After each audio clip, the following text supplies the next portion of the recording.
That's the thing that's missing here. You know, it's like there's this inability to empathize with another's experience because we don't want to understand it because we see it as wrong. If you are just able to imagine what it's like, then all judgment goes away because you understand it. Empathy is something that's so important, and being able to understand other people's life experience and know down to our core that that could have just as easily been us, and therefore everyone is equal. I don't know. It's like that connection seems so obvious to me. Welcome to Shortcuts to Mastery. I'm your host, Maria Henning, and in my universe, life is for growth and time is for bending. So hop in, my friend, buckle up, and let's get into it.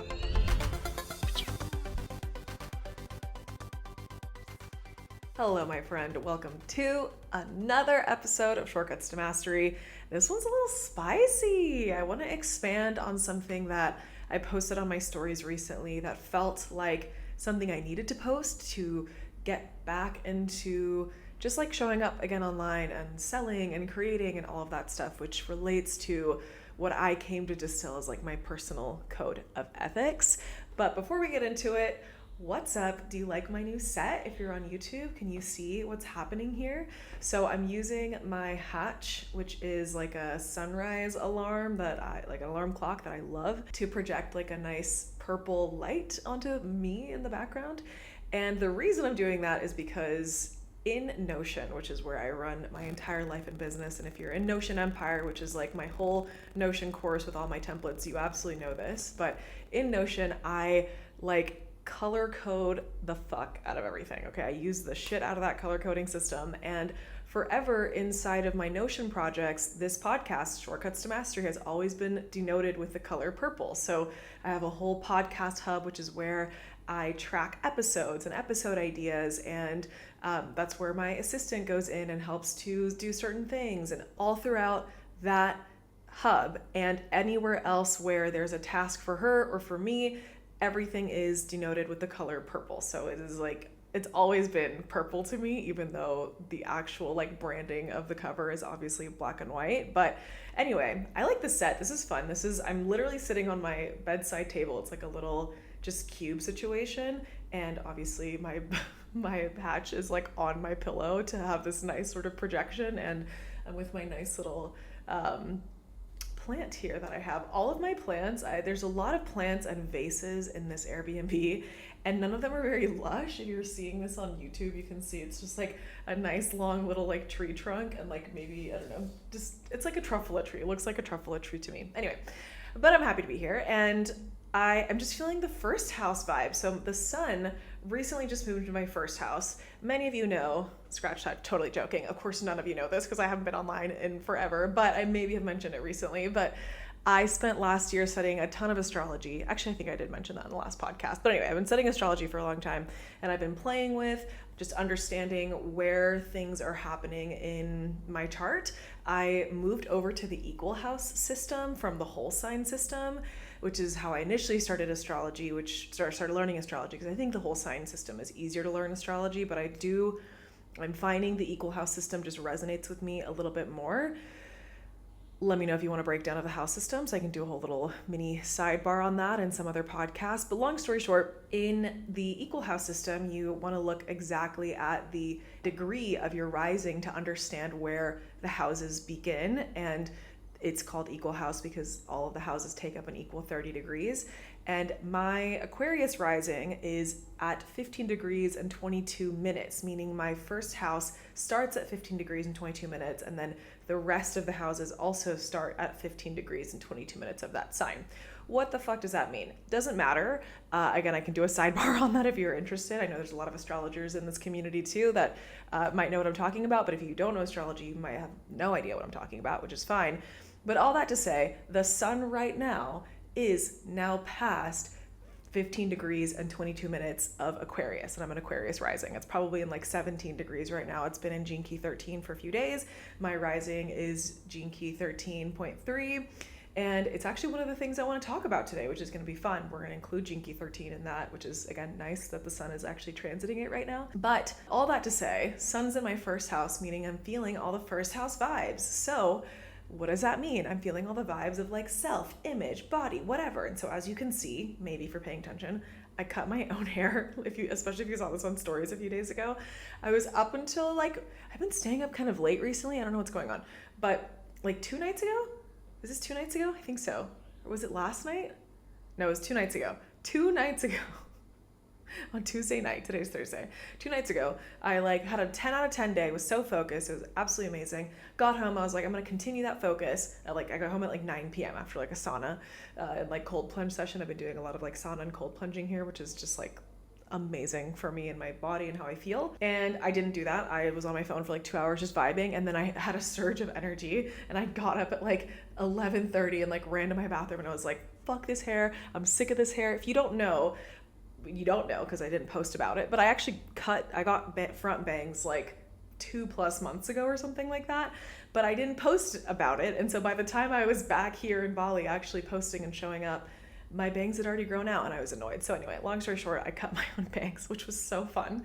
In the middle of me taking a like video, like mirror selfie to send my new bangs to Katie, I look down at my bathroom floor and there's a freaking huntsman spider like this big across, like that includes its legs obviously, like literally like a full, I'm doing like a circle with my fingers. It was so big. What is this, like 4 inches maybe? Just chilling in my bathroom. I was like, absolutely not. Tried to catch it. I'm not, by the way, just so you know, I'm not a bug killer. And that actually relates to the topic of this conversation today. But I don't kill bugs. I try to catch them and release them. I mean, if they are, you know, I don't know, like sometimes bugs are just like in the sink or something like that, or they're in the toilet. I might try to grab them. Oftentimes those are the only times where they might just get like flushed down with the water or like with the toilet water or the sink water. But other than that, if there's a bug crawling across my floor, right now there's an ant on my altar. I can see it. It's like on I have a little selenite bowl. It's just crawling around the selenite bowl. I'm like, enjoy your auric cleansing, my little ant friend. If there's a bug crawling around, which I get so many, sorry, not so many. That sounds crazy. But I get like 1 or 2 little centipedes. There's a shit ton of these like thick little centipede slug looking things that are just everywhere in Bali. I'll get like 1 or 2 a day that just sort of crawl around my house. At first I was like picking them up and taking them outside. Now I just let them crawl around my house. And then sometimes, you know, they just like die in the middle of the night, and then the next day I take them outside. But anyway, long story short, I did not want to hurt this spider or kill it. And I certainly wasn't going to try to fucking kill a spider that's like 4 inches across. Like, absolutely not. So anyway, I tried to catch it to try to release it. It went in my shoes. Katie promptly told me to burn all my shoes, which I fully agree with. And, but I didn't have the means to do that. So I went to bed and I grabbed my little magnesium spray and my essential oils, and I like sort of created like a salt circle around my bed with all the scents, because I was just trying to deter it. And as I'm like literally right here, where I'm pointing to on my bed, this is the side I sleep on. I'm like, I have my flashlight on. I'm turned this way towards like my wall or whatever, like off the side of my bed. And so I can see like next to me if something is gonna come up. I'm like literally reading a Reddit post about how to capture huntsman spiders and if they are venomous and like what the hell the deal is. The huntsman spider literally like runs towards me, like it was like, fuck the magnesium. It was like, I love the magnesium spray. It smells amazing. The lavender essential oil smells great. It ran like straight towards me. But then stopped when I moved, because I was reading in this Reddit post that they get paralyzed. Or they stop to sort of try to camouflage if they sense this like movement. So I was able to sort of keep it paralyzed. I got up, ran to go turn on all of the lights because it was dark except for my flashlight. It had put itself in the corner back here. And anyway, long story short, I used my desk chair to like floor is lava myself over to try to get directly on top of it. And with a little container that I had, I was able to capture it. Unfortunately, I hurt one of its legs, which made me feel so sad. It also made it easier to capture because I didn't quite capture it the first time perfectly. So I was like limping a little bit, but I'm hoping that it will make a recovery. But yeah, I captured it. I put a piece of paper underneath it and then a cutting board, and then like took it outside, and then I just literally did this and like just opened the two things together, and it like It was very funny. It kind of was like, in the air, and then just fell. So, into like the grass and stuff. So, Mr. Huntsman Spider / Mrs. Huntsman Spider / whoever, hope you're doing great. And I hope it made a recovery. And that relates to what we're going to talk about today. But yeah, anyway, long story short, cut my hair, found a huntsman spider, did my nails, check out the nails. Ooh, did that today. Playing with some new makeup. Yeah, I was super focused in my work today. I was reviewing Gene Key 22 today, which, if you know, that is a massive transmission, which includes the transmission of the entire Venus sequence. It includes the transmission of the 7 sacred seals. It includes the transmission of the 7, it's called the Corpus Christi, the 7 bodies of Christ. The 7 human layers of the human aura, the 9 spiritual initiations. There's this crazy transmission. It's very big. If you have no idea what I'm talking about, I'm curious to teach more about this and create a beginner's guide to the 22nd gene key and all its transmissions. But I have more things to say about that later. But if you're interested in that, let me know in the comments below, either YouTube or Spotify. You can put comments in the Spotify app now. I don't know about Apple Podcasts. I stopped using Apple Podcasts a while ago, but I'll check for you since I run a podcast. But anyways, reviewing Gene Key 22, which is a super long transmission, very, very long chapter, super in the zone. Looked at the time, realized it was 5:45, sprinted home to try to record this in the natural light. Spoiler alert, there's no natural light. As I went outside, it's been sunny for 3 days, which has been great. As I went outside, it was cool and completely dark because clearly rain was about to come down. So I sprinted home, which, by the way, I have been blasting the Hercules soundtrack on repeat. That's been my driving music. I cannot tell you how cathartic it feels to just be riding through a rice field, wind blowing in the bottom bits of my hair because I'm obviously wearing a helmet. If you ever ride a motorcycle or a motorbike, wear your helmet. Oh my god, it just takes one moment and you become a vegetable or a freaking or dead, seriously. I'm having fun telling this story, but also being serious for a second. Wear your fucking helmet. So if you come to Bali or anywhere where motorbikes are a thing, or you ride a motorcycle and you don't wear your helmet, you're a dumbass. I'm just gonna say it like that. Everyone I see that is riding motorbikes without helmets are I look cool, I look so fly, whatever. Yeah, you look aesthetic, but you look stupid as fuck. So anyway, wear your helmet. Long story short, driving through the rice fields with the little bits of wind blowing down the bottoms of my hair and listening to Go the Distance. Are you kidding me? It is the most cathartic thing. So I've just been listening to the Hercules soundtrack on repeat here in Bali. It's been great. Specifically, Go the Distance all the way to everywhere I go. It only takes me 8 minutes to get there. So I only make it through the 3 versions of Go the Distance, then Phil's song, and then a little bit of Zero to Hero, and then I'm arrived. I'm as I'm arriving to my location, the muses are Zero to Hero. That's been great. But anyway, sprinted here to Go the Distance, and there was no light anymore. It's raining now. There's a club in the rice fields that's been blasting music since 4:20 p.m. The bass is shaking my house, so hopefully it still sounds okay. I know it's a little echoey because this whole place is concrete and shit, but anyway, so there's no natural light. It's just the ring light and my overhead lights and my little hatch light. And then I was fuck it, whatever. So I just played with makeup for a little bit, and now we're here. So that's the whole situation. Feeling the first house vibes. I'm clearly 10 times more energetic, which was really my test to see how I felt about the equal house system versus the whole sign system. Because technically the sun went into Aquarius half a season ago, right? Because my rising is right in the middle of the season. It's at 15 degrees, which is the middle of the house, the middle of 30 degrees. And so it went into Aquarius half the season ago. That would be about 2-ish weeks ago. But in the equal house system, that's actually still my 12th house, where when the sun's in your 12th house, that 12th house season time, it's inward and more restful and just sort of working on all 12th house stuff, subconscious dreams, etc.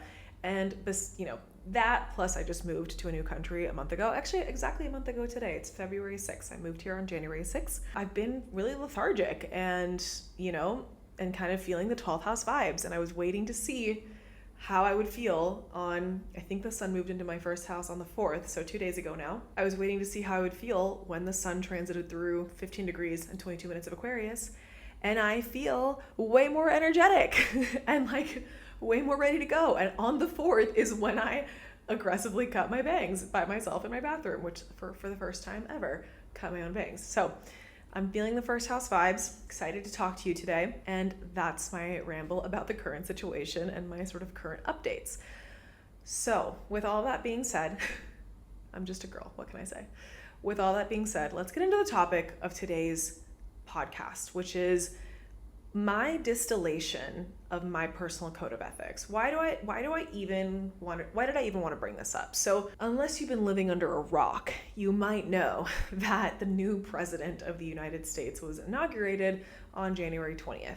If you have been living under a deeper rock than that, then you might not know, but I'm gonna tell you right now, that president is Donald Trump. This is his second presidency, and Donald Trump comes with a lot of baggage. There's a lot of charge and energy there. Anyway, we're not going to get into all that. But the point is, after January 20th, when his term began, he went into action, doing a lot of things, signing a lot of executive orders, gutting agencies, laying off a ton of people, just taking, put his policies into action and X, Y, and Z. And it has caused a massive disruption, to put it lightly. It's had a profound effect on the American people. And it's been pretty devastating and extremely alarming to watch. And particularly what's been alarming is all of the clearly fascist, racist, xenophobic, homophobic, transphobic policies and things he's put into place and things he said and things his team has said and the real impacts, the real actions that they're taking that directly suppress and oppress those communities. And it's extremely concerning. There's many parallels that have been drawn to, it's really direct mirrors to like the Nazi era of Germany and how the Nazi Party came to be and how that movement really began. And it's just extremely concerning. And so I've been watching this from social media, as probably many of you have. And I just had this feeling of like, I can't actually take it anymore, and I need to make it very clear what I stand for. I haven't talked much about politics or social things in the past on my platform because I think I felt like if I was going to do that, I needed to be an educator on those topics when I am not an educator on those topics. And so I felt woefully unprepared and sort of unwilling to do the necessary self-study in order to become a teacher that I could respect of these things. And because it's just not my calling. I'm not here to educate. I'm not here to be a political educator. I'm not here to educate anybody on anything, teach anybody anything in the realms of social issues and not even issues, but just like social things and political things. That's not who I am. I teach the GENE Keys, I teach human design, I teach a little bit of astrology, a sprinkle of astrology, business, Canva, podcasting, things like that. That's not, my forte is not in educating about political issues and how they affect society. And that's why I didn't talk about this stuff too much, because I felt like because who I am in my business is teacher and who I am in the way that I create is teacher, I felt like, well, if I'm going to talk about this thing, then I need to be teaching about it. I recently had the realization that that's not the case. I don't need to be teaching about these things, and I can just I can make it clear what I stand for and what is behind my platform and who you get when you work with me or follow me or consume any of my stuff. And so because I am posting again, creating again, selling again, all those things, wanting to show up a lot more consistently and more. I want to create more free content. I want to create more paid content, all that kind of stuff. I just felt, it's almost like those reintroduction posts, but I didn't really introduce myself. That's probably a good idea.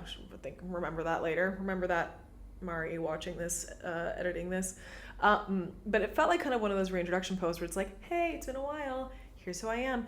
Really, this was like, hey, I'm about to create again, and in light of what's happening, I need you to know what is behind the creator of this work, and therefore, what is behind this work? Like, what are some of the core beliefs and core values of the person behind this work? And I'm stoked because I was able to really distill it into one sentence that I think really, really distills who I am in the world and how I interact with the world.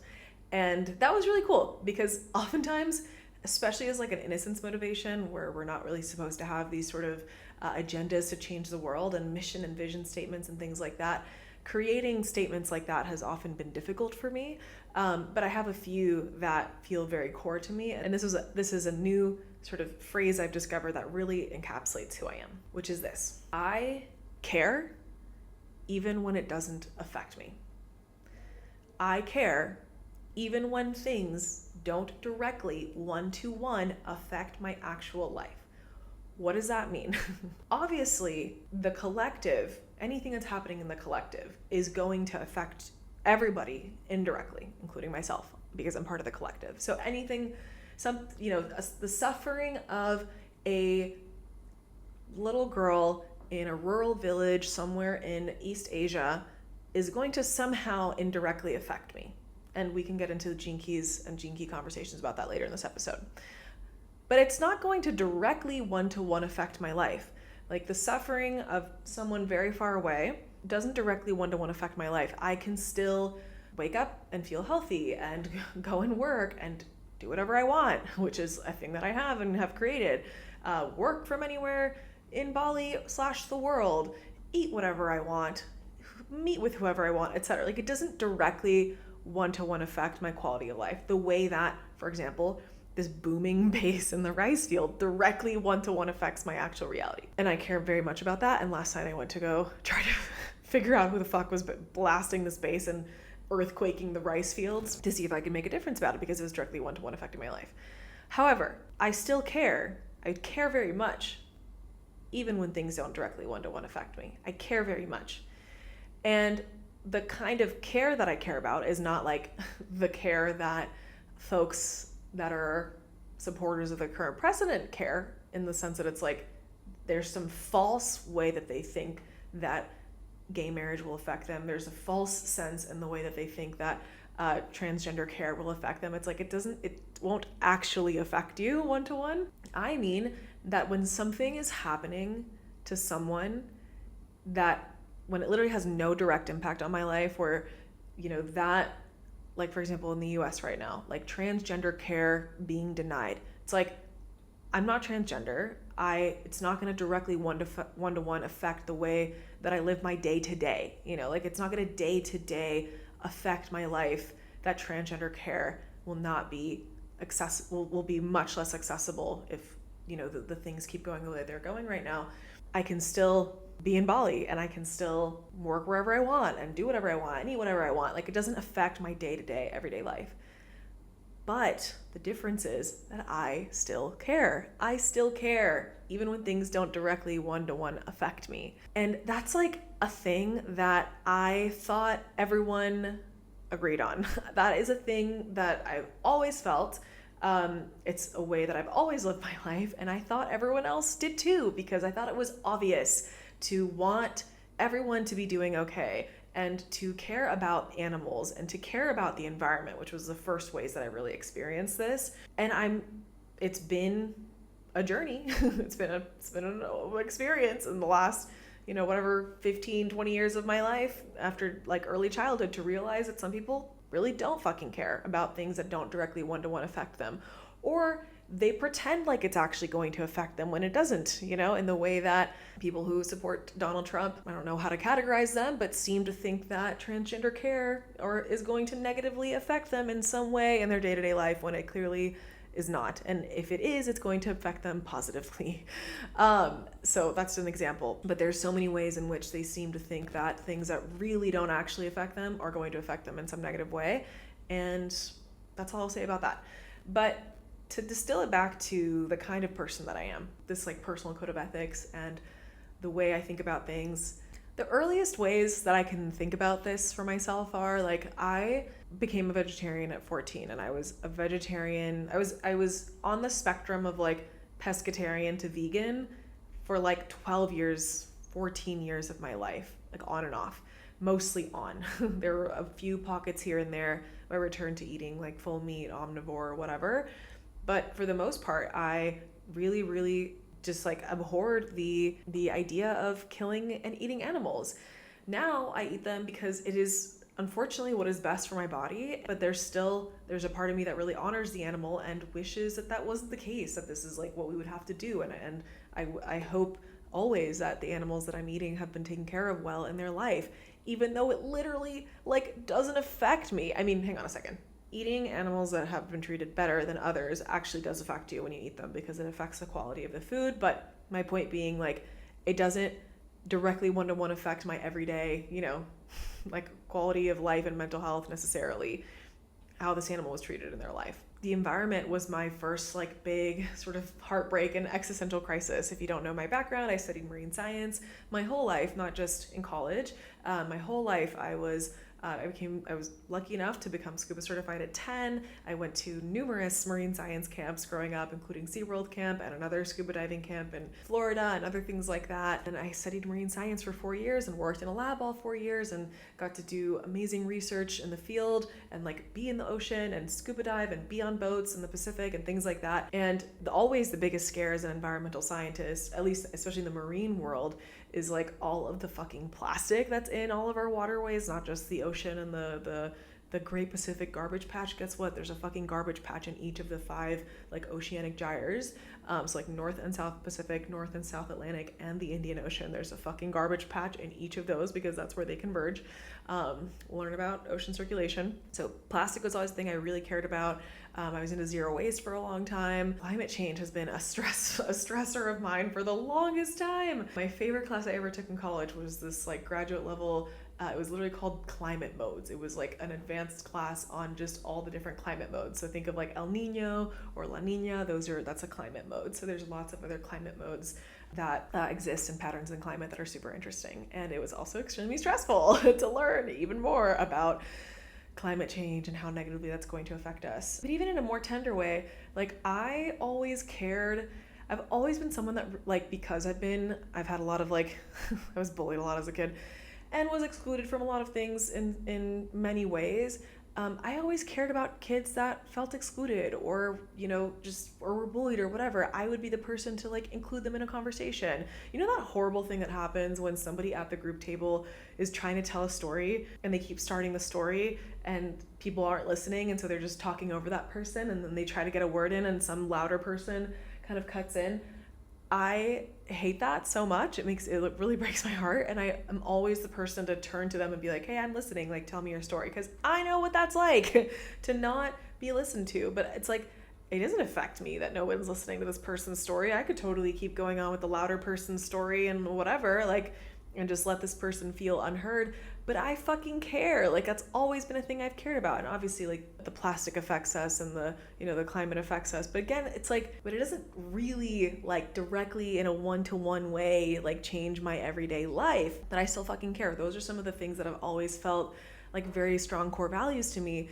And that's why it was always so obvious to be an ally for the queer community, to support and uphold my brothers and sisters of color and of different races and nationalities. Like, it was just obvious because I believe we're all equal. That's the core of this. Like, we're all equal. We're all deserving of love, of health, of safety, of having our needs taken care of at all levels. Like, everyone fucking deserves that just because they are. Like, that's it. There's no reason. They don't need to do anything to deserve it. They don't need to prove it. They don't need to earn it. It's like everyone is trying their best and everyone deserves equality, across the board. And so it's so strange to me.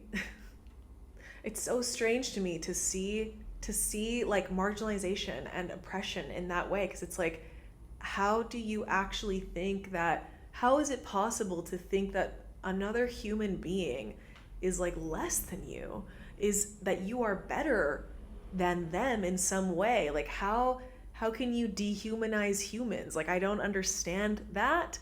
And I don't know how to explain more of how I don't understand that, like, and elaborate on this, but it's just always been a thing that I felt. And part of also another reason why I don't really ever talk about this is because I feel like it's just obvious that this is how I think.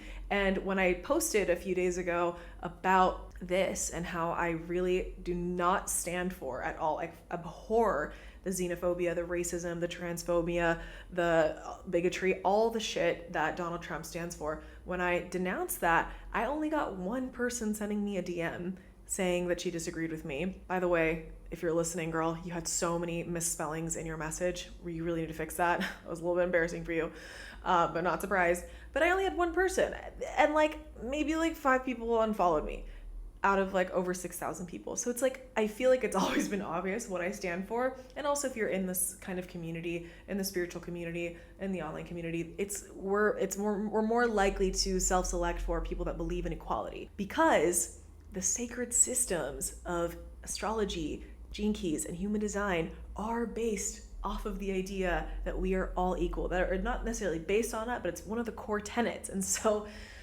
we're gonna get into that. But anyway, I just, it's always been confusing to me.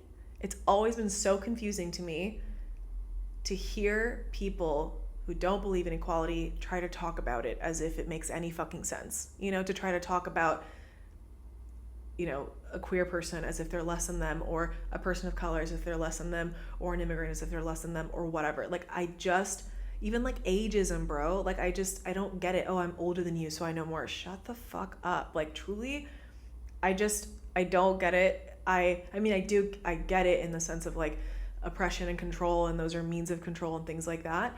Misogyny is the thing I haven't mentioned. Yeah, misogyny. Oh my God. As like an immigrant woman twice now.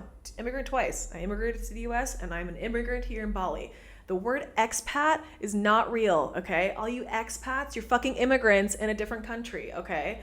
You need to recognize that, and how much of a privilege it is to be an immigrant and go to another country. It is extremely, I have the extreme privilege and honor of being able to live in Bali as an expat. I don't fucking use that word. I'm an immigrant twice, and so I understand so much of this.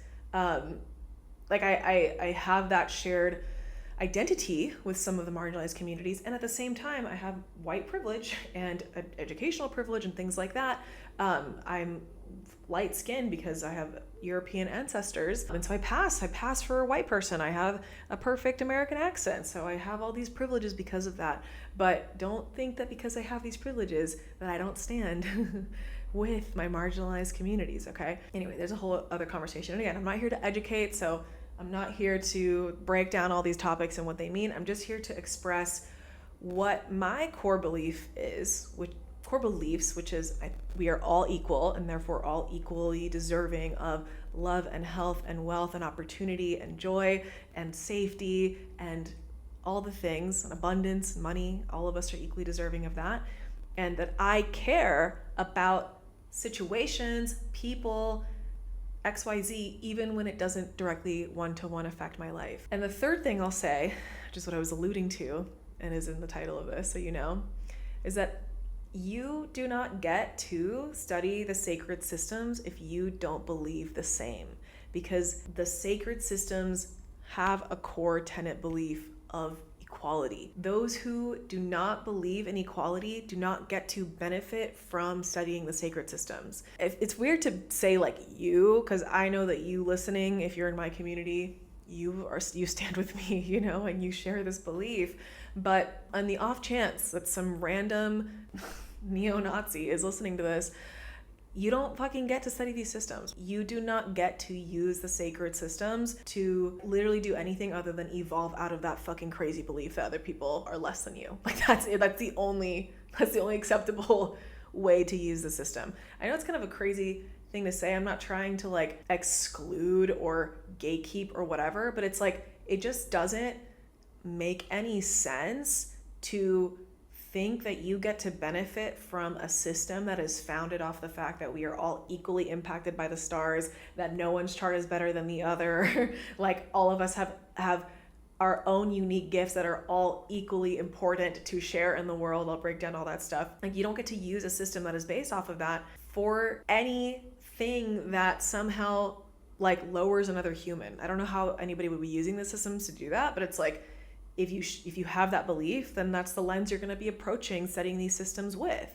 So I think again, this is like a self-selecting calling. And if you study astrology or gene keys or human design, you are more than likely, 99.99% likely to believe in equality for all. But on the off chance that there are astrologers or gene keys readers or human design readers that are straight up Nazis, you don't get to be here. unless you fix that belief, because these are systems based off of equality. Everybody's chart is equal. There are no charts better than other charts. There's no chart that's like, ugh, I'm like, this means I'm better than you, you know? Actually, a shadow in the gene keys is superiority and inferiority. We're talking about the shadow of gene key 18, which is judgment. Okay? The gift is integrity. It's about being whole and complete. Everybody is whole and complete. Okay? But the shadow is judgment. The shadow is seeing yourself as inferior, hang on a second, seeing others as inferior and you as superior, or even the other way around. Yeah, seeing yourself as inferior and others as superior. That's also not correct. That's a shadow frequency. That shadow frequencies are the things that cause pain and suffering in the world. If we use them for good, we can use them to grow and evolve. Every shadow contains a gift. That is the process of evolving through the Gene Keys contemplation. But just staying in the shadow frequencies is not supportive for anybody. Okay, just staying there, and not using them to find the higher purpose, which is the purpose of the Gene Keys, is only contributing to more low frequency patterns in the world, which then ergo equals pain and suffering and not good things for humanity. Staying stuck, not evolving, right? And so, yeah, I just, again, this just feels so obvious to me, so I feel almost silly saying this, but I have some other Gene Key contemplations to share when it comes to this idea. So the first one is, again, in the Gene Keys. Every single person has unique gifts that are all equally as important to contribute to humanity and the universe. In the Gene Keys, your highest purpose, the highest service you could be, is to be your gift self. To be yourself, not the shadow self, to be your true self, and everyone's true self and true nature is the gift. And even, we could say, the Siddhi self, which is the enlightened beings, the enlightened frequency self. That is the purpose. That is your purpose. Your purpose is to be yourself.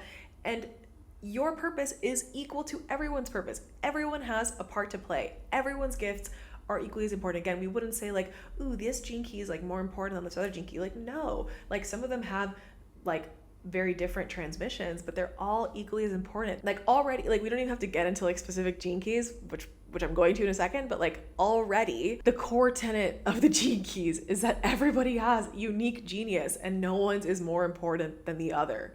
And that is, again, just how I thought everyone thought. That's already a thing, a belief I shared or had even before I discovered the Gene Keys 5 years ago. So I just it's just so confusing to see that other people don't believe that. Anyway, everyone has a part to play. Everyone's part is equal and equally important, and no one's part is better or higher than another person's part. So that's already a core tenet of the Gene Keys. Speaking of certain Gene Keys, we could literally say that all of the Gene Keys talk about this, but there's a few that very specifically talk about this. The first one I want to talk about is actually the one that's transiting right now, my Aquarius rising gate 13, baby. So gate 13 is the gate of listening. So let's talk about the human design teaching for a second. Gate 13 is the gate of listening. And so it's in the G center, it's in the channel of the prodigal. It goes from 13 to 33. And the gate of listening, or the listener, will essentially evoke other people to share things that they might not have shared otherwise, because you're such an amazing listener. You're someone that can really just actually hold space for and truly listen, not listen to respond, but actually just listen and hold space for someone. And you have an amazing memory, you remember these things, you care about people. That is my Aquarius rising. The amount of people that have told me crazy shit that then they're I've never told anybody this, is uncounted. And I can start conversations with literally anybody and have that's my favorite thing to do in the sauna, is just talk to all the people just hanging in the sauna or whatever, and they'll usually share a bunch of stuff that could actually be really private and they never have shared it with anybody. That's a quick overview of Gene Key 13. It's in the collective abstract circuit. It's, like I said, in the 1333 channel and the G center, all those things. Great. So that's Gene Key 13, or rather Gate 13. Gene Key 13 is called Listening Through Love. And so it takes, of course, as the Gene Keys do, it takes the gate a little bit further. It has a little bit more to say. We break it into the 3 frequencies: the shadow frequency, which is all about suffering; the gift frequency, which is all about service and just the pure human genius; and the Siddhi frequency, that's Siddhi, Siddhi with a C at the end, which is all about surrender. And those are the enlightened states. And the process, the journey of Gene Key 13 goes from being in discord and being unable to listen because you are narrow-minded and pessimistic and are not open to listening, or either just let everybody walk all over you. It goes from discord, which is like, we can't hear each other, I can't hear you, which is so much of what's happening now. I feel like the whole sort of like bipartisan bullshit in the US is literally people being unable to listen to each other. That's part of it. I'm not going to oversimplify it like that. And again, I'm not a political educator, but yeah, it's like just the inability to listen, the inability to hear each other and really hear the person. So when I say hear the person, it's not about the words, just the words that are coming out of their mouth. It's like their whole, like taking in their whole aura, like everything that's happening there, what they're thinking, what they're feeling, their experiences, their memories. That's 1333 channel, very much about memory. Being able to really understand where someone's coming from. And I'm going to describe that more in a second. But we go from discord, that's the shadow, to, okay, I stop being a victim of this like pessimistic mind, seeing everything as like pointless. It's like, why? Like you're never going to understand me. I'm never going to understand you. Which, like, side note, was the first bad trip that I ever had. So I've done mushrooms a couple times in my life. Well, maybe like a dozen times in my life. And the first bad trip I ever had was the first year I ever tried mushrooms. I did mushrooms 6 times in 2014. 3 times were great trips. The last 3 were really bad trips. So the first one was literally a direct experience with the shadow of discord. And it was this experience I was having where I was sitting with my friend at the time. And we grew up totally differently. She was from Massachusetts, like Greek American family. And we're sitting in this couch and I'm having this experience of like, oh my God, like I am this human and this like soul that has this whole life experience. And I'm experiencing life in such a unique way right now. Like no one else's eyeballs are in my eyeballs, right? No one else's brain is in my brain. Like everybody has this unique perspective. So I'm sitting here contemplating this and I'm like, I have this unique perspective. And somehow, which like, obviously there's so much more, it's it's so hard to describe, but it's like, it encompasses more than just words, right? There's feelings, there's smells, there's thoughts, there's memories, there's sensations in my body, there's all these things.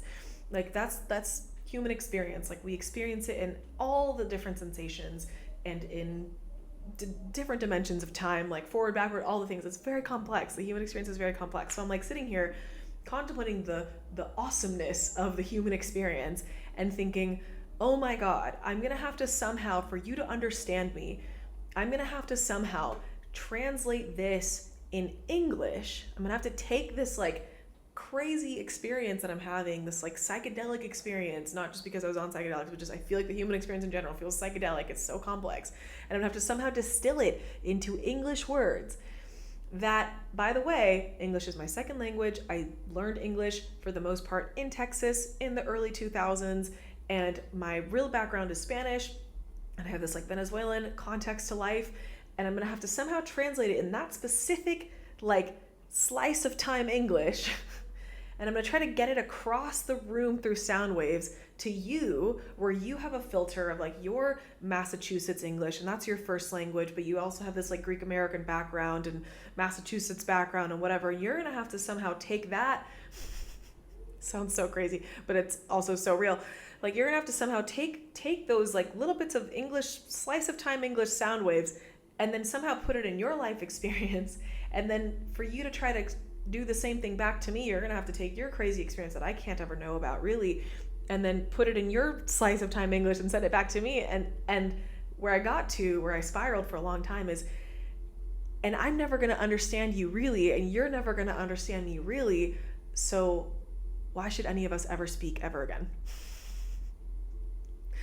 That was my spiral for a very long time in a psychedelic trip. And it was a direct experience with this shadow, the shadow of discord. That is the shadow of discord. It's a pessimistic mind. It believes that we're never going to understand each other. So what's the point? Why should we even try? I'll either let you walk all over me and just say whatever you want. That's the repressed shadow of permissive. Or I'm going to force my point of view as the only point of view, the only thing that really exists, and that's the reactive shadow of narrow-minded. And so let me know if you've ever felt this. Like, my mom's never going to understand me, or my partner's never going to understand me, or like my teacher's never going to understand me. So what's the point? Why should I even try? Why should I try to express myself? And then that causes division because you're unwilling to understand them or even give them a try, to see if you can understand them. Anyway, this is Gene Key 13. The sun's transiting through Gene Key 13 right now, so we might collectively be feeling this energy.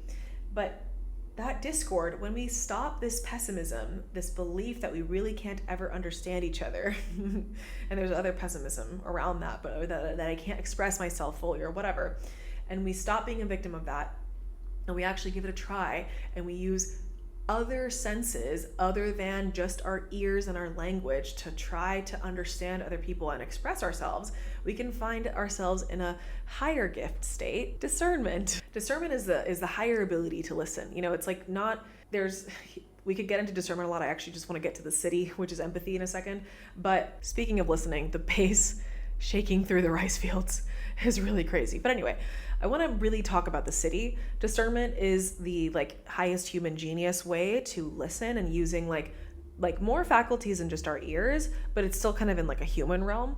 But then we get to this place of empathy, where empathy, there's so much I could say about empathy, but I want to use my yoga teacher Andrew's description of empathy, which is still my favorite, and it really sticks to me to this day, which is the idea that you put yourself in someone else's shoes so profoundly, and you imagine their life so viscerally through just holding space for them, listening to them, experiencing the emotions that they're feeling at the same time that they're feeling them, maybe even imagining, guessing at feelings and emotions and sensations and all that, but just viscerally putting yourself in someone else's shoes so intensely that it forever changes you and it forever changes them too. That is true, in my opinion, empathy. And when you have that experience and you listen like that to people, and you actually don't listen to respond, but just to really take in and feel what they might be feeling or what they were feeling in the moment of whatever story they're telling you or thing that they're sharing, and you really experience what they are, you experience it as them. Inequality is not possible in that state. Listening through love, which is what we should all be doing. It's inequality, superiority, dehumanizing is impossible in that state, because here's another one of my favorite phrases, because in that moment that there but for the grace of God go I. If you don't know that phrase, I'm not going to know when the date was, and I forget who said it, but it's this, it was in the story or whatever, wherever it's shared. It's the scene where someone is watching someone else go to get guillotined, and they see that person and they say, there but for the grace of God go I. It's that's me walking there. That could have been me, but for whatever reason, in this case, the grace of God, we could say, which grace is another thing we're going to bring up in a second. It's not me, but it could have just as easily been me. And that's how I feel with all of this crazy division, superiority stuff, where it's bro, if you were born slightly differently to a slightly different family, to in a different country, in a different gender, in a different body, in a different experience, in a different sexuality, that would be you. You would think totally differently. It's just you don't deserve the random privilege you got by being born a white man, in America. You did nothing to be born that way. In the sense that, of course, our souls chose that, but it's to think that you are superior, that you're the superior gender or the superior race or the superior sexuality. It's you actually did nothing to deserve being born that way. It was just fucking dumb luck, And again, it's there's something to be said for our souls chose this, and they knew that they were going to become these oppressors or whatever in that way. And I'm not going to get into that because that's a crazy conversation. But just speaking strictly on the fucking physical normie plane, Donald Trump did nothing to deserve to be born in that family and that gender and that race. He could have just as easily been born a transgender disabled woman in rural Mongolia. we're all the same, like there, but for the grace of God go I. Like, how could you not see that? How could you not know? How could you not imagine what it would be like to be someone else? That's the thing that's missing here. You know, it's like there's this inability to empathize with another's experience because we don't want to understand it, because we see it as wrong.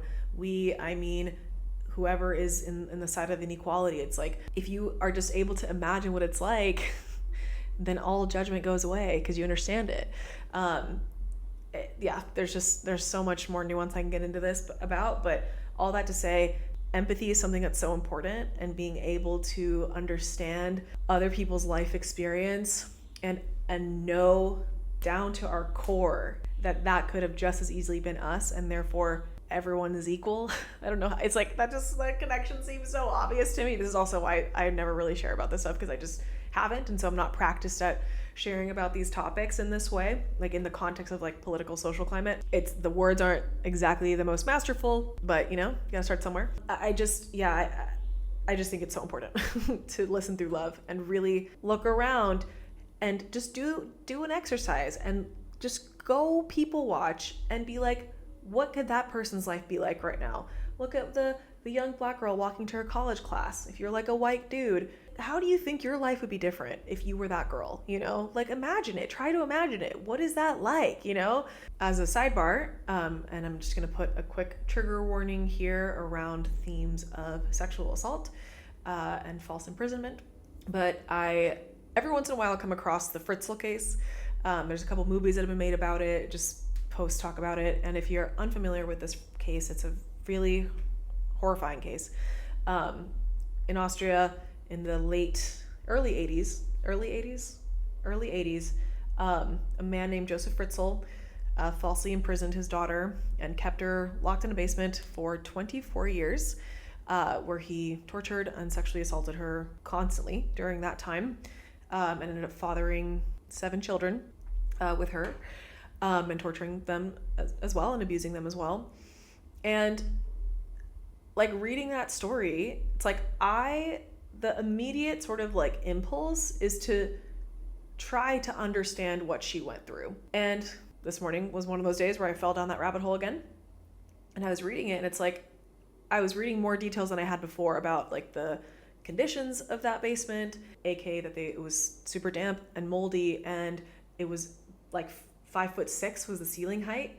And one of the children that was kept down there in the basement ended up being 5'8", and so he forever like had posture issues because he always had to stoop down there. It was incredibly hot in the summer. It's like the first time I read about this case, I didn't think about the temperature of this place. I didn't think that it would be damp and moldy and musty. Like that wasn't a thing that I immediately thought. And it's like, wow, that paints a much deeper picture of what that experience was like for her. I'm not going to get into any more details because it's really a horrifying case, but it's like my immediate impulse and curiosity is like, what the fuck could that have been like? Like, what the actual fuck was that like for her? Because I feel like I owe it to her. It's like, if I'm gonna be coming across this on Reels and like, you know, getting an emotional reaction from the movies that have been based off of it, it's like, I want to understand what this girl's experience was like. And that's empathy, you know, it's like, I'm imagining myself in that dungeon. I'm imagining myself having that experience. Again, this is such a like different conversation that I've ever shared publicly, so it's just like kind of interesting to be sharing it. But like, these are things I think about often. Like, you might not have known that, but I think maybe it's because it's my Aquarius rising gate, but I think this stuff is really important. I think it's really important to try to imagine what other people's lives are like. If you want to cultivate compassion, if you want to cultivate a feeling of equality in the world, because you feeling that has a ripple effect. This is the indirect ripple effect. You feeling feelings of compassion and empathy and love and equality and there but for the grace of God go I, that creates more of that frequency in the world. That creates the experience of other people feeling that too. And you know, I think about this right now, it's like that's giving me a little bit of courage right now as I share about this. Me talking about this now has that direct impact too. Like it has, or rather indirect impact. I guess direct in some way if you're listening to me right now, but like that indirect impact of like, if I'm talking about this right now, and this thing that I do often and that I feel strongly is incredibly, incredibly important. I don't feel strongly. I know to my core that this is fucking crucial for like the evolution and health and happiness of humanity. Like, I hope, like, I know that me saying this now will create more of that frequency in the world. And it's like, it's just so important. And so, yeah, empathy, like imagining someone else's life experience, likely as you're listening to them share about it, so viscerally that it forever changes you and it forever changes them too. And there, but for the grace of God, go I. Like, those things are such like core to, it's like the layer underneath. I care even when it doesn't affect me. Like, I fucking care. And you should too. And I don't care in the sense of like re-traumatize yourself every day scrolling through social media about all this stuff. That's not what I mean, but just that you as a person are someone that believes that everyone is equal and you care about everyone equally, you know, and that you care that everyone experiences that equal opportunity and equal access to health and happiness and safety and food and abundance and all that stuff. Like that, just holding that within is what I mean, like caring, you know, caring in that way. So that's a Gene Key contemplation that I had. That's my Aquarius rising. Like I was saying, Gene Key 13, which is transiting in the sun right now. So that now could be, if you're listening to this immediately as this is released, that could be a nice contemplation you could use within the next like day or two when the sun leaves it. Another Gene Key I wanted to talk about is my vocation key and Pearl Key, which is Gene Key 44. So Gene Key 44 is really about, Gene Key is called Karmic relationships. This is one of the Gene Keys that is totally different, or like radically different, we could say, from the Human Design Gate. The Human Design Gate is like about pattern recognition, and you know, there's like certain things about that, and like what is the collective need, and etc. The Gene Key takes a very different angle on it. It still shares some of the same themes like intuitive smell and things like that, but it more is talking about karma and karmic relationships and like reincarnation, which is interesting, but also like those one-to-one relationships and how does trust form the foundation of a relationship. And I think I mentioned this in my first story episode, like my first episode of this podcast. If you haven't listened to it, episode 1, which is my story, I share about a moment of like experiencing Gene Key 44 shadow as my core wound and how that then became my vocation. And I started this business teaching about trust and self-trust, which is part of Gene Key 44. But anyway, the thing I wanted to talk about is the journey, and again, getting to the Siddhic realm. So we go from, let me just pull it up just to have it here. I'm of course using the Cosmic Compendium, baby, to have all my gates and things available. If you don't know what the Compendium is, it's my Human Design and Gene Keys app that has an amazing resource library of all of the gates and Gene Keys, and it's just like so fantastic. But we have the Gate of Alertness, the Gene Key of Karmic relationships, and the shadow is interference. My favorite. There's so many things I could say about that, but we have victim of isolation is the victim theme, and then we go from the gift of teamwork to the city of Synarchy. So we go from this interference, friction, this inability to trust and come together in the shadow frequency. I'm not going to get into more of that because there's a million more things I could say about that.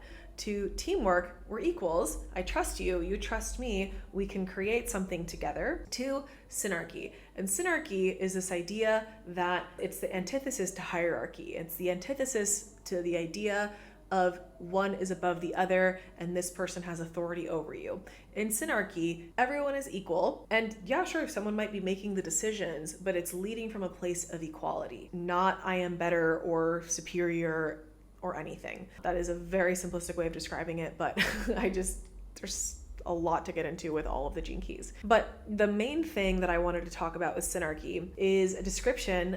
Since Synarchy is there's a couple of like Gene Keys, like core tenets, for example, and one of them is like the 4 S's, and I'm blanking completely on what the 4 S's are right now, but one of those S's is Synarchy. So Synarchy shows up in other places other than the city of the 44th Gene Key. There are other Gene Keys, mystery school teachings, and core codes of approach and ethics that they use, and in one of these, the word Synarchy shows up. And so in a retreat with Richard in like 2021, we were talking about Synarchy because this code came up. I'm forgetting again what the 4 S's are. Comment below if you can remember. Maybe I'll have them on the screen right now. But Richard used this description that truly, truly, truly hit me to my core, because I was like, oh my God, this is exactly how I feel, which is the feeling that you are connected to all beings.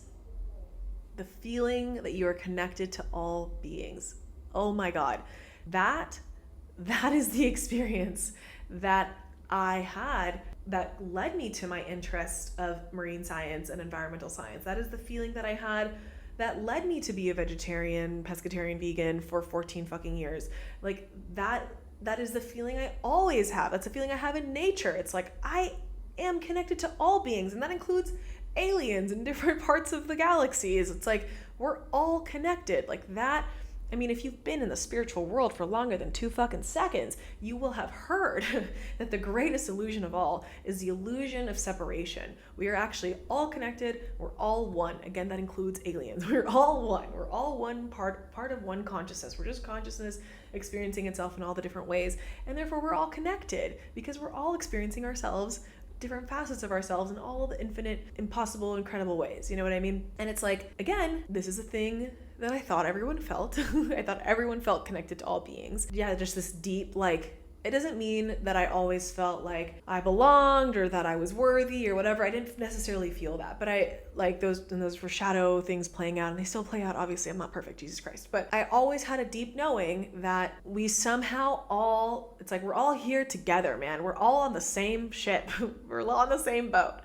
When I lived on a boat for 6 weeks, we would say that joke all the time. We're all on the same boat. We're all on the same fucking earth. We're all here. Like, speaking specifically just about humans right now, it's like we're all here, like everyone on earth, like we're all experiencing this time at the same time. And though many of us, obviously all of us, are experiencing a totally different reality because everyone is unique and has their own life story and experiences and etc. But it's like, but we're all connected. Like we're all experiencing this right now. And that means we're also connected backwards and forwards in time too.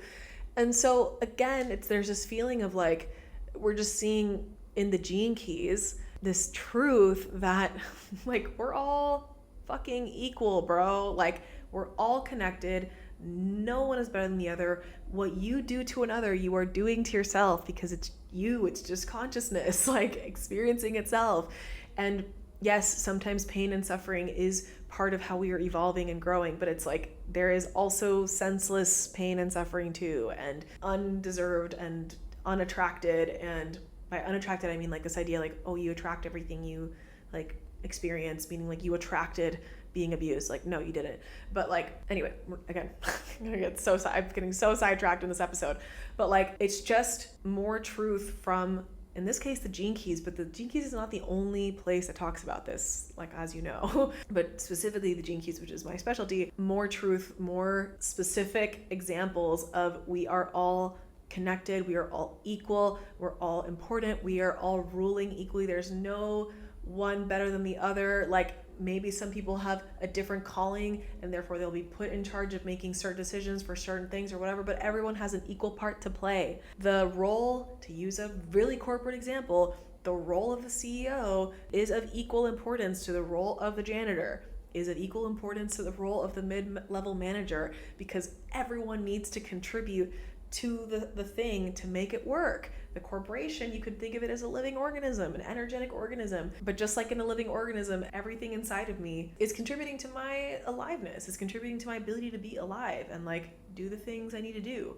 By the way, in case you're curious, one of my little slug centipede friends is crawling around the apartment. I was hoping it would come closer and then I could be like, here's like this crazy bug. Anyway, but it's far away from now. But it's like, anyway, just getting so sidetracked. But Gene Key 44, Synarchy, equality across the board, connection to all beings, like all of us are just fractals of the same consciousness. I don't know what other way to say that. Anyway, there's just more truth of equality and how important it is. And again, my point with this is like the sacred systems are based off of this. You know what I mean? Are like the foundations, core foundations of these systems are that we are all equal. Okay, last one, Gene Key 22. Gene Key 22 is a crazy transmission, like I was saying at the beginning. I mean, in the shadow section, there's like whole conversations about like the 7 sacred bodies. Actually, hang on. I have my notes right here because I've been reviewing this all day and taking aggressive notes on the chapter. So in the section of the shadow, we get really clear about, so the shadow is dishonor, which is dishonoring others and dishonoring yourself by dishonoring your emotions, dishonoring other people's emotions and experiences, and essentially being indifferent. The like subtitle, each shadow, gift, and Siddhi has like a subtitle in the book, and it's like the subtitle of that frequency. The subtitle is the Akashic Ocean, which is the idea, the truth really, that everything, every thought, belief, deed, action, feeling is being recorded. And where it's being recorded physically is in our DNA, and it will pervade across the human genome. So that means all the good shit you've ever done and all the bad shit you've ever done. And it's how they describe it, or how it's described rather, is the law of divine memory. And so this is the really important thing. Every deed that has, every negative thing that has ever been done gets encoded into DNA, which is how the gene keys work. Genetic, gets encoded into the human genome to be processed in the future by somebody in the world. Every negative deed or action gets put into our karmic store, which is physically encoded in our DNA, to at some point, it needs to be processed at some point by somebody, by being felt, by being worked through in some type of way. And so it's my point with this, because I could go a lot of directions right now, I'm trying to stay focused. My point with this is that this is the mechanism, you could say, of what you do to another, you do to yourself. Because sometimes, in the 44, I was talking about, oh, we're all one, we're all connected. What I do to you, I'm really doing to me. It's well, what is the mechanism of that? How does that actually work? Is it causation? Is it correlation? What is it? How does that actually work? The Akashic Ocean, which is part of the massive transmission of 22, describes that mechanism. Where all of humanity's karma is stored is in our, what geneticists call our junk DNA. It's there's all this DNA that somehow doesn't code anything, is how they describe it. There's parts of the DNA that code for everything else in the body, and skin cells and heart cells and whatever, but then there's the vast majority, it's 99.99% of the human genome is supposedly junk DNA. It's not junk DNA, it's the fucking karma of all of humanity throughout all time. It's recording everything that has ever been done, everything good that's ever been done, and everything bad that's ever been done.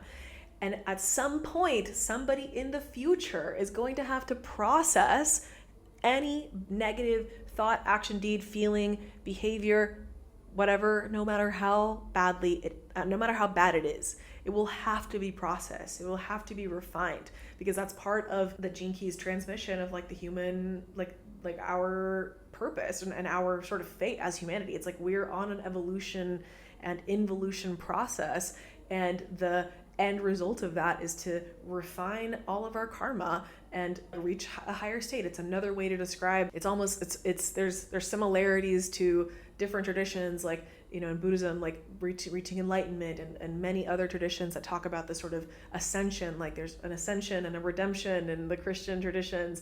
The Gene Keys perspective is part of the way, because this is obviously not so simple, there's more things to say here, but part of the way that we reach that highest possible state, which is described also in Gene Key 22 in the 7 sacred bodies. Oops, jump cut, my phone totally died recording this, and that was 2 hours ago. Thankfully, I think I lost about 15 minutes of podcast, so you're almost to the end.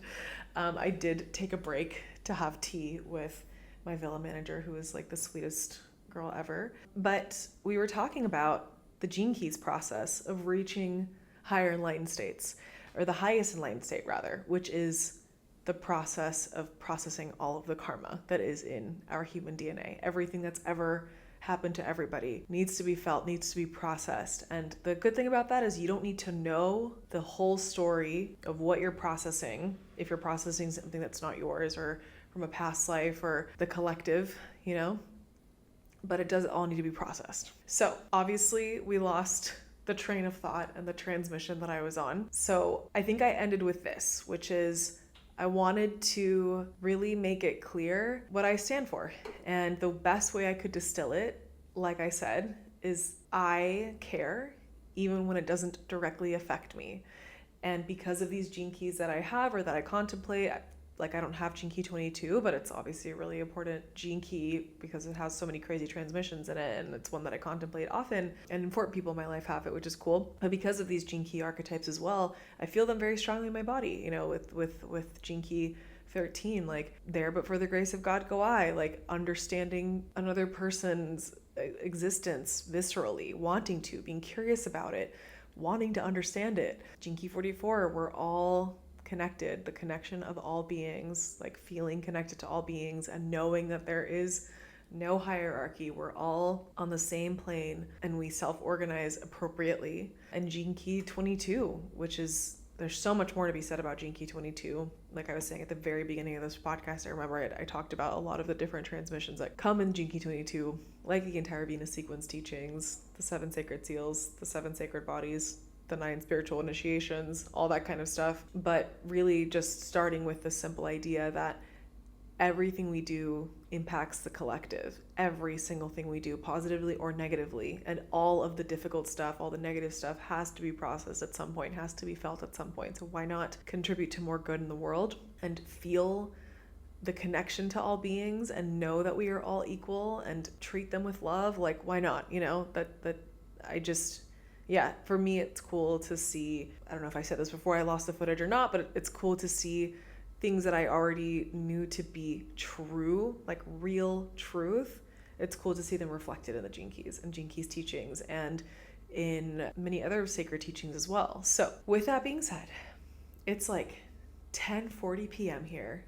The base across the rice field is still going strong, but should hopefully end around 11, which is exciting. But I have some final things for you. So number one, I'm curious to know your thoughts on everything that I shared. I think I probably lost this in the footage, but I was saying that this was a very different podcast for me to record, and in general, just a very different side of me to show and a lot of different things to talk about. And I am very excited about that. I'm excited to bring more sides of myself and continue the transparency that I just so love to foster in my world, at least in my community of the internet, and use that to find more ways to know myself even more. So I really enjoyed sharing all this stuff, even though because it's new for me to share, I'm not super skilled at it. So there were moments of kind of stumbling over my words here or there, just trying to really find my voice in this and like what's my message and like how do I express it? How do I put it in words, which is just like remarkably important for me. So it was a fun first stab at it.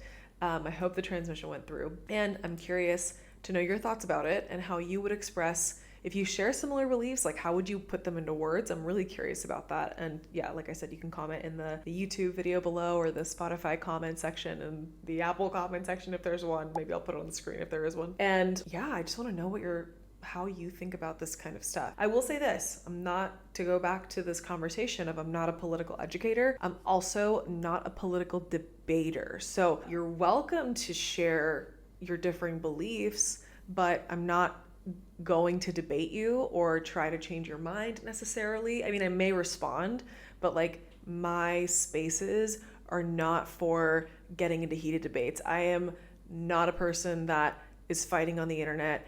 You're not welcome to leave mean comments. You're welcome to share your differing beliefs in a respectful, kind, and informed manner. But hate comments, rage baiting, trolling, absolutely unwelcome. And I'm not a political debater. I'm not a debater of any societal issue yet, but right now I'm not. And so that kind of conversation is not welcome here. And I restrict and block as I see fit, okay? For everyone's mental health and safety.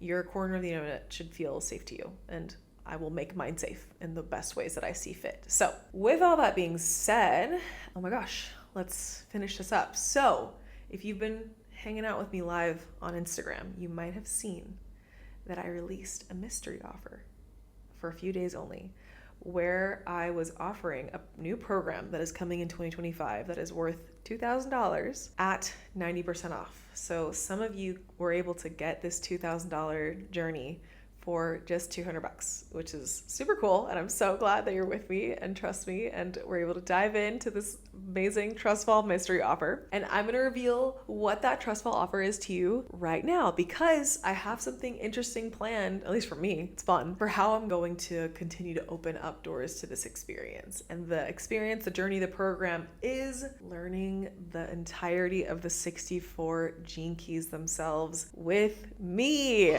So if you liked the way I shared about Gene Key 13, 44, 22, and whatever other gene key I talked about, I'm actually going to be teaching each individual gene key, but not just the gene keys. We are going to get into the human design, of it all, the I Ching of it all, and the astrology of it all. We are going to blend all of the sacred systems together, all the systems that we're using that lie underneath the gene keys to really understand each of the 64 archetypes in incredible detail, and with the way that I bring the teaching to you, which is through understanding how each archetype actually shows up in your day-to-day nitty-gritty experience, your real life lived experience, with lots of examples and lots of real life applicable theory. So that is what's coming. There's no name for it yet. Let's just call it the Gene Keys Library for now. Of course, if you're in the Master Key, which is my Gene Keys reader training, this is of course included for you. So if you would like to join the next round of the Master Key, feel free to join the waitlist below. It is linked in the show notes, and you will get the 64 Gene Keys, of course, included in that. If you want to join that in the future, you'll be able to apply your payment of the library to the Master Key whenever the next round opens. So just know that if you already just want to learn the 64 Gene Keys with me, or say you don't know that you want to join the Master Key and you get the library and then later you find out you do want to actually learn the hologenetic profile interpretation, which is the main focus of the Master Key, then you'll be able to apply your payment, of course. Don't worry, because it's all included. But I wanted to open up the learning of the 64 archetypes for everyone, in case you just wanted to really understand a much more, if you've ever worked with the Gene Keys themselves, which I recommend, is getting the source transmissions and books, you'll just know that it's a very specific kind of transmission that is written by a poet. And so it's beautiful poetic language. It's a very potent spiritual transmission. And so it's not all the time so understandable in the day-to-day and can be hard to translate to real life experience. That's where I come in. I make the super intangible, very packed, very concentrated, that's the word I want to use, very concentrated spiritual transmission of the Gene Keys, which is a living wisdom that ebbs and flows and changes. And we make that actually understandable in your everyday so that you can understand yourself better, you can understand your clients better, you can understand your family members and friends better, and understand the universe better, because the 64 archetypes of the I Ching, and therefore the Gene Keys and gates, are the way that we can understand the universe, so we can divide to unite and understand everything that is happening around us. So if you would like that sort of power, because I find it an absolute superpower in having this transmission, because it's not just a knowledge, it is a wisdom, a living wisdom. If you would like to have the power of this beautiful living wisdom, that is coming. And I'm going to create this course and open doors to it in a very specific way. Number one, it is going to take me likely about a year to finish the program, because the Gene Keys, there's 64 of them. They go very in depth. We're going to talk about the human design, the I Ching, and the astrology of it all. And so there's going to be a lot of layers. And I have created content for the 64 Gene Keys before, and it always takes way longer than you expect, because going through a contemplation of all 64 archetypes is always a profoundly mystical and transformative experience. So personally, I'm very excited for mine, and I know that it's going to take longer than I expected, just like even creating the Master Key has taken much longer than expected. All that being said, I'm projecting about a year, and I'm going to open up doors to the program 4 times during that year process. The first official time being this month. There was a secret time that just opened without anybody knowing what it was, and that was the mystery offer, but I'm about to open it again. And the way that I'm going to open them is because you're going to be at the beginning of the journey with me when there's not so much content yet to consume. You're going to get the biggest savings the earlier that you join. So here's how it's going to work. Q1, that's right now. Doors will open for the very first round, and that will be at 75% off. So instead of $2,000, you get to have it for $500. And by get to have it, I mean you get to have everything included and all future updates, forever and instant access, as I always say. You'll just be at the very beginning with me, so there won't be as many Gene Keys yet, if any. You have to join me before recording starts. Then the doors will close. The doors will close, and they will stay closed for a full quarter. And then in Q2, we're going to open again. This time we're going to go for 50% off. So you're going to get it for $1,000 instead of $2,000. The doors will close again. Another quarter will pass, Q3 at 75%, so 25% off. So $1,500, and then we'll open up one final time in Q4. I'll likely give you a little tiny, little Black Friday discount, maybe like a 10, maybe like a 15%. I don't know. Maybe it'll be full price. I can't say. But the earlier you join, the most savings you will get, and you'll be able to join me on this entire journey. There will be community. There might be some live contemplation calls. I'm still sort of working that out. Actually, feel free to request how you would like any live calls to be hosted, if any. But what you can expect from the program is, of course, a very in-depth but still simple and understandable, digestible, applicable module on each of the 64 gene keys. So each gene key will get their own video, and there will also be a lot of context for each of the gene keys. So we're going to understand a lot about the gene key system as a whole if you're unfamiliar with it. We're going to understand the I Ching, we're going to understand the human design system, we're going to understand astrology, and we're going to get into all the things that we need to know for each individual gene key. So since I'm going to be talking about the center that it's in, the channel that it's in, the circuitry that it's in, and all that kind of stuff, I'm going to teach you what all that stuff means. Since we're going to talk about the astrological sign that it's in, the modality, etc., I'm going to teach you what all that means. So there's going to be a lot of context to get into it, as well as guidance on contemplation. And it's going to be so much fun. It's going to be a long journey though. It's going to take us a while to get through the 64 gene keys. And that is honestly the way that it would be even if you're joining in the future, when it's all created, it's still going to take you a while to make it through the 64 archetypes, because the journey of the 64 universal codes is not a fast one. It's one that takes a lot of, as you would say in the gene keys approach, patience, inquiry, gentleness, and contemplation. So none of these words mean fast, okay? And so with that, I want to invite you to join me along the journey at this sort of like step ladder price point. So, which should be a lot of fun. I'm excited. You now know basically what's happening for the rest of the year. And so with that, don't message me with the door closed saying that you missed it and if I could reopen, because you knew in advance when the doors were going to open and close for different steps of the ladder. And if you have any questions, please let me know. I'm super excited. I'll include a link here to join the waitlist so that you'll know when all the rounds open. So when you join the waitlist, you'll know when the first round opens. If you didn't join that time, then I'll let you know the next time, and you can stay informed of all of the different cart open and closes for the Gene Keys library, which will have a cooler name at some point, but that's coming soon. And that is it. I had so much fun doing this, like I was saying. I had so much fun talking in this way. I'm sad the original 15 minutes is gone because I think I said some other fun stuff, but you know, what's gone, it's gone, and I trust that the right things came through. So, and I'm grateful that I didn't have to record this hour and a half again, but I just had the best time, and I liked creating this new set. I had a lot of fun with this new set. Let me know what you think about the set if you watch me on YouTube. If you're not on YouTube, go check me out and subscribe and help us reach, I don't know, awesomeness really on YouTube to be, you know, let's just have a fun community over there. Let me know if you want me to talk about anything else. There's many things I could have gotten into in this podcast, many rabbit holes we could have gone down. So if you want me to talk about any of those, I respond well. I'm a generator type. So hit me up with your requests. I'll be recording one of these every 2 weeks is my goal this year. I actually, that's as much as I'm going to say about my content goals. I stopped myself last time too, but I have such a fun content plan for the year, but no informing yet. But hopefully every 2 weeks we can chat. And now I just want to hang out even longer because I had a little break and now I'm back and I'm like back in the vibe. I also had coffee today, and like caffeinated coffee. I normally just drink decaf.